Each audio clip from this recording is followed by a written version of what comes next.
Shalom anak-anak Tuhan, hari ini saya rindu berbagi tentang firman Tuhan mengenai pengampunan.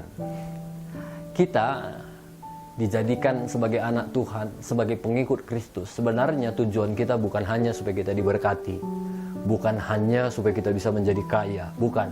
Tujuan kita sebagai pengikut Kristus adalah supaya bagaimana bisa setiap hari kita taat kepada firman Tuhan. Dan hari ini salah satu perintah firman Tuhan kepada kita di dalam Matius pasal 6 ayat 14 dan 15 menceritakan, karena jikalau kamu mengampuni orang yang bersalah kepadamu, maka Bapamu yang di sorga juga akan mengampuni engkau. Ayat 15. Tapi jikalau kamu tidak mengampuni orang yang bersalah kepadamu, maka Bapa di sorga juga tidak akan mengampuni engkau. Ini sangat mengerikan Bapak Ibu. Kalau Bapa di sorga tidak mengampuni kita, artinya binasalah hidup kita. Itulah sebabnya hari ini marilah kita belajar mengampuni. Seringkali iblis tanamkan di dalam pemikiran kita untuk sulit bagi kita mengampuni. Iblis selalu bilang jangan mengampuni, nanti masih terlalu sakit, nantilah tahun depan, 2 tahun, semua juga indah pada waktunya. Wah, iblis juga mulai pasang firman Tuhan di pikiran kita. Dan seberapa banyak kita melihat banyak orang hari-hari ini tertipu. Dia menyimpan ketidakampunan itu sampai bertahun-tahun, bahkan ada yang sampai mati. Itu sangat mengenaskan. Jangan mau simpan kepahitan. Itu tidak akan membuat hidup kita lebih baik. Orang yang tidak mengampuni biasanya akan dendam. Dendam itu akan meningkat menjadi akar pahit.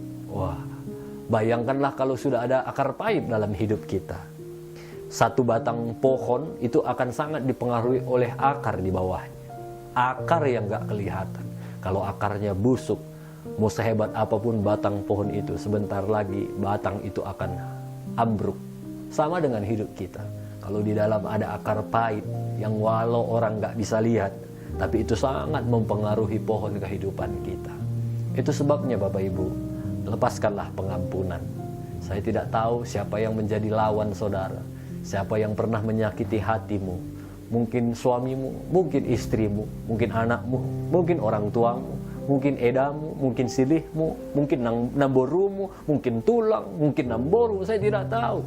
Dan yang pasti hari ini Tuhan menyuruh, memerintahkan kita untuk mengampuni. Ada 3 hal yang sering sekali dilakukan oleh manusia ketika dia disakiti. Yang pertama, kalau kamu menyakiti aku akan balas lebih jahat kepadamu. Mungkin sebagai orang-orang Kristen kita nggak lagi melakukan yang nomor 1 ini. Yang nomor 2 yang sering kita lakukan, banyak orang ketika dia disakiti, dia bilang, aku nggak balas, biar Tuhan lawan. Wah. Tapi yang Tuhan suruh yang ketiga, kalau ada orang yang berbuat jahat kepadamu, balas dengan kebaikan, ampuni. Jelas ya, hari ini kita sudah baca ayat itu, ampuni. Berkat Tuhan gak ada di atas nomor 1, bukan di atas nomor 2, tapi berkat Tuhan di atas nomor 3 ketika kita mengampuni, melakukan yang baik. Itulah yang dilakukan oleh seorang Yusuf, Bapak Ibu.